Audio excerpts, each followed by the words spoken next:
Welcome to Listen by Gene Ginsberg. This audio experience and podcast is all about social media, digital marketing, entrepreneurship, and interviews with top entrepreneurs in the digital and social space. I am your host, Gene Ginsberg, digital marketing expert, #1 best-selling author, and award-winning entrepreneur. I will be sharing with you strategies, tips, and tactics on how to grow your business and your social media following. Thanks for listening. Hey everyone, Gene Ginsberg here, and welcome to another episode of Listen by Gene Ginsberg. Very excited today to have a very special guest, Ted Harrington. How are you? I'm good. Thanks for having me. Excited to be here. Yeah, I'm super excited that you're here. And first question I always like to ask my guests, just to kind of give our audiences some context. Tell us about your background. Sure. Yeah. So I'm a leader of ethical hackers, and I am in the fortunate position to, help tech companies build better, more secure software systems, and we do that through hacking. And I wrote a book about how to do that appropriately and correctly and effectively, called Hackable. Wow. Okay. A lot to unpack there. So let's first is what can you describe exactly what hacking means in this particular scenario? I think everybody has a different definition of it. So what is it how do you help companies with software hacking? Yeah, actually, that's a really good question, because even within security, people don't get that question quite right. So a lot of the way that this term is misused, people will think of hackers as just bad people. Or nefarious, right? Exactly. Nefarious for sure. I mean, pretty much every news headline you ever read about a story getting some sort of suffering a security breach is like hackers did blank or whatever. Yep. And that's only partially true though, because really what a hacker is a hacker is neither good nor bad. A hacker is a creative problem solver. A hacker is somebody who looks at a system and says, well, it's supposed to do X. Can I make it do Y? And the distinction, the sort of fork in the road, comes after that point, which is when it comes to motivation. And are you wanting to see if a system can do something different because you want to abuse the system for some sort of personal gain or to harm another organization? Or are you trying to help that organization? And so those who are on the helping side are what the corner of the world I come from, which is ethical hackers. And the other side are what would be considered attackers. So what that means then in terms of how do we help a companies who build things, they recognize that they are constantly under attack. And it's kind of an interesting thing about my profession from a marketing standpoint. I don't really need to tell people, hey, like attackers are out there. They're like, I know, how do I deal with it? And one of the ways that you deal with that is by having someone with a bad guy mentality, but who is a good guy on your team. And essentially that's what my profession is we help people actually find out how would a system be attacked? How would you do it? And then how do you prevent against it? How do you fix the problems? Right. Yeah. So it's kind of like being in compliance, right? Like you have to know what the fraudsters are thinking and just kind of to, alleviate any of those problems and kind of think about them on the other side. Like what are their thoughts, right? So same thing, I would imagine on this end as well. Similar. And I love the way that you framed it in terms of we have to think the way the opponent is thinking. 100% agree. That's one of the core themes, not just in my book, but in basically any conversation I have with anybody ever is, you have to think like an attacker. You have to think like a hacker. But it's not like compliance, because compliance is really more of an exercise in seeing, here's a list of boxes. Did you check these boxes? And that is not how attackers operate. But for some reason, companies think that is how to defend against them. And those two actually don't line up correctly. Gotcha. Yeah. So but makes sense. So just give us an example, maybe broad strokes as to if a company comes to you, what is a typical problem that you're solving for them? Sure. So the problem almost always is one of a small number. It's either they're building some sort of system and they need to prove to themselves and to their customers or stakeholders that they are secure. And they know that just saying like, oh, we're highly secure, that's just not going to cut it. Or they've tried that actually, and it hasn't worked. Or they're a very large company and they have a lot of their own third parties that they trust. And they're trying to figure out, how do we trust all of these organizations who, if they get hacked, then it becomes my problem. And so I think that a way that these things commonly play out is, we'll look at a system. I mean, this is a real world example of a project we did recently where, so what a company is trying to understand is, could an attacker actually bring our system to its knees? And so we were looking at this one system, and what's really interesting is we found there were two issues that each issue on its own maybe isn't that big of a deal, but when you combine them, it was catastrophic. And the first issue was basically that it's called information leakage, and it means the system's giving up information that it shouldn't, and you could identify every user in the system. So not that big of a deal, but you don't want it to happen. The second problem was that the way that the system verifies whether or not someone's allowed to change their password or their credentials is that way that worked in that system was broken. And the way it worked was you have to supply your user ID. So on its own, maybe not as big of a deal, but you combine it with this problem where you can identify every user in the system, you take them together, and all of a sudden an attacker can identify every user in the system, and they can thus change the passwords for every user in the system. And thus the whole thing just completely falls like a house of cards. Mm-hmm. So how did we identify that, we could tell them how to fix it. Right. Sorry. So how did you get into this line of business? What was kind of the catalyst? It's an interesting way. I mean, of course, there's a lot of security out there, and we do need people like yourself who do security. But how did you specifically get into this line of business? Well, we came out of a piece of security research that was focused on hacking a car, actually. And at the time, my book is called Hackable because I was thinking there's a lot of people who make this claim that some system is, it's unhackable. Mm-hmm. People don't make that claim quite as much now as they used to, but I call the book that because I'm like, well, what's the opposite of that absurdity? And there was this system that powers a wide range of automobiles. Nissan was using the system at the time, Mazda, Ford, basically most of the major car makers. And the system was like literally considered to be, unhackable. And so, of course, you say that to a bunch of hacker-minded computer scientists, and they'll say challenge accepted. Of course. So we went out and basically it works in the ignition sequence to make sure that if you don't have the authentic car key, the car won't start. And so we found a way to actually reverse engineer the cryptographic algorithm, build a weaponized software radio, and actually start a Ford Escape without the authentic key. And that was a pretty vivid demonstration. You can imagine having, starting a car without the real key. And as a result, there was a lot of media around it, a lot of news articles all around the world written about it. And then companies came calling. They said, hey, you understand how to break systems. We're building a thing. Can you help us, figure out how to break the thing? And then we've never really looked back since. So it's more like just a challenge in the beginning. You weren't really even thinking about making a business out of it per se. Not originally, no. It was purely research, and then it made sense to turn it into a business. And then it took several years to really mature into a proper business that we are today. And now today we're quite a mature and sophisticated organization. But the fundamental roots are the same, which is just, it's about research. It's about helping organizations understand their problems and fix them and do it better. Right. So, talking about just switching gears a little bit here in terms of course, we've experienced the pandemic. I don't know, have things been kind of more or less on your end back to normal, or are you still in San Diego, still experiencing pandemic? Well, I think just in terms of general life in Southern California, things are mostly back to normal, with the exception of transit. You have to wear masks and stuff. But I think the industries that we're in and serve, I think they're mostly back. There was, we were affected just like I think pretty much everybody was, maybe to varying degrees. But yeah, people in technology definitely slowed down to say, hey, what are we going to do about this? But definitely a silver lining that came out of it was companies now started thinking about security differently. They said, hey, our workforce has to go work from home. What are we going to do about that? And that's a really positive outcome. I think that those conversations are happening.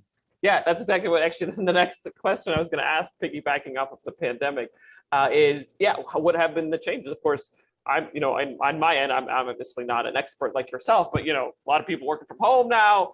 How is that? What's what's the change on your end when it comes to now securing a network for people who are working in, Boise, Idaho, and San Diego, and New York City, right? So, what's been the change in your industry and for you since the beginning of the pandemic? This podcast is brought to you by the Digital Marketing Method monthly group coaching program, your methodology for growing your business and your social media following. Join me and my group of supportive entrepreneurs and learn how you can grow your business and your social media following, where we cover topics such as Instagram, Facebook, YouTube, email marketing, and so much more. Go to dmgroup.online, dmgroup.online. Yeah, so certainly companies having to think about, okay, well, now our workforce isn't in our corporate network, which we've invested theoretically, time, money, and effort to secure. And that's not necessarily true everywhere, but for the most part, let's assume that's somewhat true. To now saying, well, everyone's going to go work from home, and maybe we don't even have, maybe they're using personal devices, and their kids are sharing devices. And so that's a really significant change for sure. And companies, I think, pretty quickly sort of tried to figure it out, which I was really inspired to see. But the most important thing that came out of it is that it's been triggering these conversations where it's forcing security into the discussion that the business is having. And those are going to, you can't unring that bell, which is a really good thing. So now as people are thinking about, okay, well, we're returning back to maybe a hybrid workforce, or maybe we're forcing everybody to come back in the office, or maybe we're forcing everybody to forever stay remote, whatever it is, they're thinking differently now about their threat model and the way that they've approached security. And that's an amazing thing. I'm really happy to see that happen. Mm-hmm. Absolutely. So tell us about your book, Hackable, right? Yeah, Hackable. Yeah. Well, I wrote it because two things happened.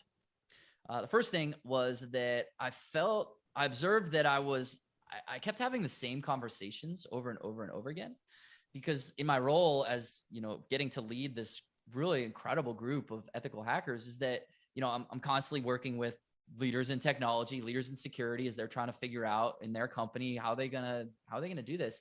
And I noticed that irrespective of geographic location, industry, size of the company, maturity of the company, what they do, it almost didn't matter. Everyone had these same, I eventually organized it into around 10 or so problems. Everyone has these same problems.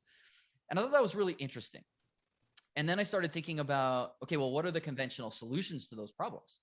And that was the thing that really, the swift kick in the butt that said, you have to write this book, because I realized that the conventional solutions, the way that most people talk about solving those problems that everybody has, are wrong. And I found that to be unacceptable. That you have someone who's building a company in some way, they're leveraging technology to do so. They realize that security is an important part of it. They realize they have some security challenges. So they go out and try to solve the security challenges, and the answer they get are wrong. Mm-hmm. And looking at that, I mean, I couldn't stand for that. So I wrote the book to address those problems, to address the misconceptions, and say, hey, most people think that it's, this one thing, but really you should be thinking about it this other way. And then here's how to go implement those ideas. And I wrote it to be very, very easy to understand. I mean, I literally wrote it as if I was speaking to my, 12-year-old nephew. Like, how would I describe it to him, who doesn't necessarily understand corporate jargon or doesn't understand even the principles of security? And hopefully it's resonating with people. It hit #1 bestseller. So hopefully that means that it is. Congratulations. That's fantastic. Wow. When did the book come out? Came out in December of 2020. So, okay. So just less than a year. Wow, very exciting, and already an Amazon bestseller. That's fantastic news. It's I can relate to that. I wrote a book about 4 years ago, and so definitely a feat of strength to put that thing together, put it on Amazon, get it to Amazon bestseller. A lot of work that goes into those things, so I can totally understand that. So we talked a little bit offline before we started recording, but our audiences are typically small businesses and entrepreneurs. So what's one piece of advice that you can provide when it comes to security, internet security, network security for small businesses and entrepreneurs? Yeah, definitely. Well, first of all, I have a tremendous amount of empathy for small businesses and for entrepreneurs. I mean, that's me too. I am you. And I know how hard security is. I know how hard it is to do everything that a small business requires. And then here's Ted over here telling us that like there's all these security problems I don't even know how to deal with, let alone how am I going to afford it? How am I going to do it right? So what do I do with that? And so I think the simplest advice of security advice that I would give to my fellow entrepreneurs would be to recognize that this is not theoretical. These challenges, they actually exist, but some of the solutions are beyond your scope, right? Like as a small business, you're not going to force, I don't know, Microsoft or Google or any of the companies that you might use for various services to deliver security differently than they already do, but that's also a benefit. And so my advice would be, when you're a small company, try to think about yourself through the lens of how an attacker might think of you. So to do that, we have to think about, well, what would motivate an attacker? Attackers are motivated by profit or notoriety or geopolitical advantage, corporate espionage, whatever. And so then think about your company and say, well, do I have something that an attacker might be interested in attacking me to get or to compromise in some way? And by doing this thought exercise, it helps you think a little bit differently. Many small businesses think, I'm too small. No one would ever think to attack me. And that's unfortunately not true. I wish it was true, but it's actually not true. And so by just going through this first thought exercise of saying, well, what do I have that someone would want? Even if you have difficulty doing that exercise, and I'm happy to help anybody through it that just wants to talk through it, I'm very accessible. That will help you think a little bit differently about the threats in your business. And then here's what's cool about that. That same mentality is applicable to all of the other threats against your business. Like how we think about defending against hackers is how we think about defending against disruption, how we think about defending against new competitors in the marketplace. How we think about the way that technology is going to shift or the political winds are going to shift the marketplace, how we think about the challenges with retaining top talent and getting poached. And so having that sort of defensive mindset by thinking like the opponent is so powerful as a business owner in terms of being able to defend against the many threats that your business faces. And for that reason alone, like let alone the security part, like think like an attacker, and it will help you take the steps you need to in order to thrive across your business. Mm-hmm. No, that's a good point. I also think like, oh, I'm too small. Why would anybody want to attack my small little website or my small little, obviously I'm not a Microsoft or a Facebook or a Google, right? Compared to all of those other big corporations. So it's like, that was when you said that, I was like, I think that way too. And obviously that's probably not the right way of thinking about it, right? It's not like, oh, well, I'm too small. Why would anybody want to hack me? And, I have a small business. So it's a good point. Something to consider.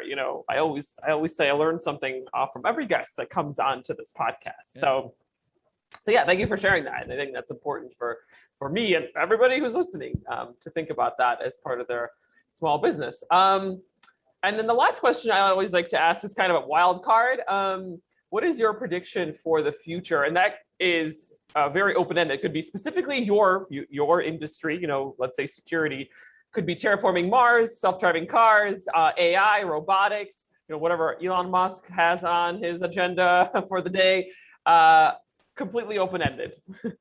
Yeah. Okay. Well, there's many predictions that I have, but I think that, one of the things that certainly fulfills me and drives me just as a technology professional is I see the way that software already runs the world, and that is only going to increase and to change. And by change, I mean it's going to increase. So I just said it twice. The ways that industries almost just domino after domino after domino are getting transformed by the way that tech is actually evolving or adapting. Even some of the most stubborn and old school type industries. You even think about how do we manufacture potatoes, right? How does a potato become a French fry? That whole process is being so unbelievably automated technology is starting to teach itself with artificial intelligence and machine learning. And so I think the future is that it's going to allow the all industries will be able to advance and adapt, but it's going to have a real impact on human capital because we're going to lose a lot of jobs in the process. Yeah. And so my advocacy, I think, is for us to think about what role does technology have in our respective industries today? And what will that role be in 5 or 10 years? And what should we be thinking about the future of our respective workforces? Wow. Yeah, absolutely. But the question is, can a hacker go into the potato automation and make it, instead of a French fry, maybe like a swirly or a curly fries, potentially? That's what I would do. That's 100% what I would do. Just make everything tater tots. Forget about notoriety and money, right? What about just changing the shape of the potato, right? Yeah. And hacking into the automation there. Yeah. No, I totally agree about them. Going back to seriousness now, so many automation. I mean, it's already. I mean, even in the last 200 years, we've already had obviously automation, and it's already removed a lot of jobs. And of course, that's always the downside of automation, right? And we're only just starting to even scratch the surface of what's happening in the future.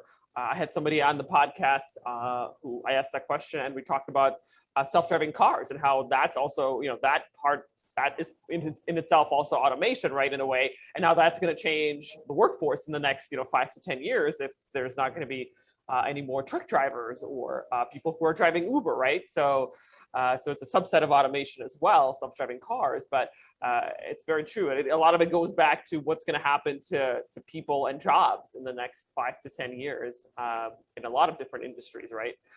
So it's very interesting to talk about that and kind of what I call the future of work, or what's known as the future of work. But yes, lots of changes, right? I totally see that as the next prediction. Well, I see that as also next thing that's going to be happening is how do we change then how people acquire skills, right? And find new jobs to replace those old ones that maybe are obsolete, right? And are no longer, or maybe are now taken care of by a robot or an automated system. So my hope to that is that the societal reaction to this will be the realization that what we need to do is we need to skill people up in computer science. So right now, people go into computer science because they're sort of already wired that way, right? They're already like really into math, or they have that sort of engineering mindset. But I think the mainstream, person who goes to, high school and then college or whatever, they're not necessarily thinking about computer science. But if we now realize, well, hey, if we can make more computer scientists, then instead of people who might go into other professions that are going to go away over the next 5 or 10 years, well, first of all, we've now trained them to be relevant in a tech-oriented future, which also has the benefit that it's going to further accelerate the development of technology in the world.